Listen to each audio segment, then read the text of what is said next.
আসসালামু আলাইকুম দাদা। ওয়ালাইকুম সালাম।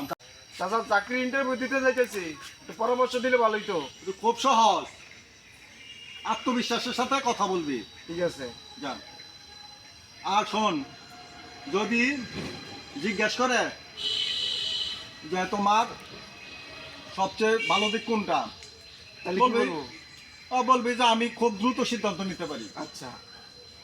আর যদি জিজ্ঞেস করে যে তোমার সবচেয়ে দুর্বল দিক কোনটা, বলবি আমি খুব সৎ। কিন্তু সত্য এটা দুর্বলতা না। ইন্টারভিউ বোর্ডে তর্ক করবি না। আচ্ছা। যা। কিরে, চাকরি হইলো? না দাদা, হয় নাই। কেন?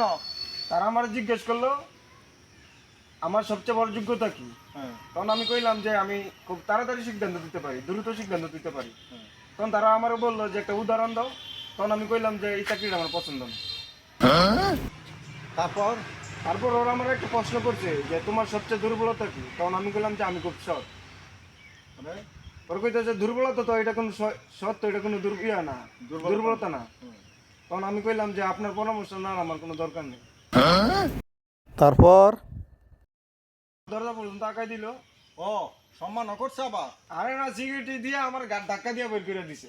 আহা, শোন শোন, তোর আর চাকরি খোঁজার দরকার নাই, কারণ চাকরিও তোর দেখলে লজ্জা পায়।